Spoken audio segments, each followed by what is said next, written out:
I did not find all her faults intriguing at all. This book is written by Andrea Mara and it's loved by many. It even has its own series adaptation that everyone loves and everyone is recommending. The fact that it even has a series adaptation, that's why I rushed off to read the book first before I see the series. But since I read the book, I have not seen the series because I am saying, okay, this is it. Granted, the premise is very intriguing because it is the worst nightmare of every parent.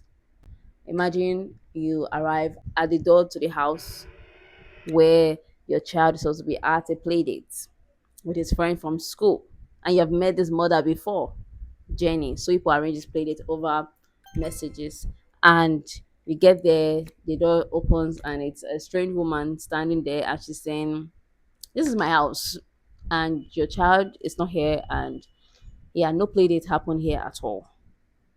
The world will shift right underneath your feet. I cannot even imagine it at all. It's the worst thing ever. And Marissa and her husband Peter Ivan, they are thrown into grief.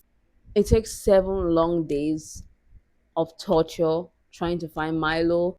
By the end of the 7 days, he's found with his hair nearly dyed, and now your family is thrown into another series of questions, and that is why Milo? Why did this happen to us?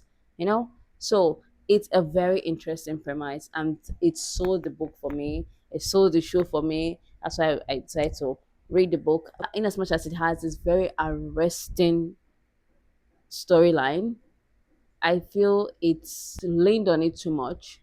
And it was also telling you, hey, we have this question of why, so you should just stick around with us for this journey. We'll give you the answer why, and we have a couple of twists at the ending. But for now, that alone just made the journey through the book just very passive for me. Side characters, they just remain side characters basically.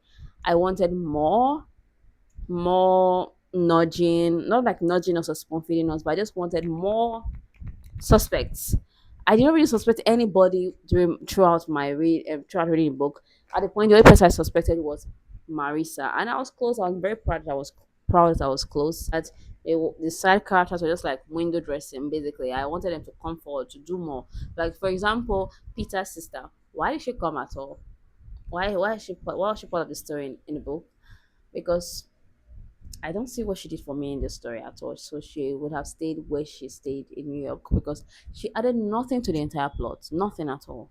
So, and I know that they will throw in people just to throw us off, but at the same time, I feel like I'm not even explaining it very well because I'm always like this when I think people like a book a lot. I try to tuck my tail between my legs, saying, "Oh, I don't know how to explain it, but yeah, the book is not very interesting."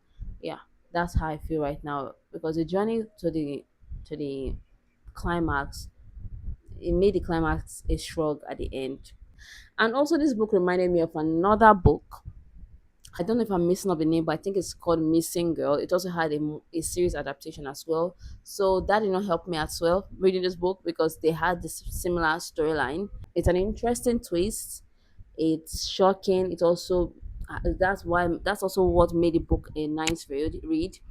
It has interesting themes. Classism is one of them, but the number one theme has to be motherhood and how people can be very judgmental of mothers and the journey to motherhood. That's number one thing. Then also, like I said, class divide and how people can just emotionally manipulate people. The one that is actually very universal in every thriller book, that is, you never know people. You never really know people. You only know yourself at the end of the day.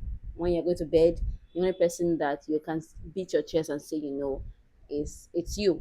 All I thought for me is like a thriller you just read in part, like just to pass time and you move on from it. So that's why it's a 3-star read for me. But let me know what you think in the comments. Why you love it so much? Because I think everybody loves this book. It's just me saying, huh, I don't really think it's very intriguing to me. Oh, at the end, I just shrugged, like, okay, bye. But let me know in the comments. Until next time, do take care of yourself. Goodbye.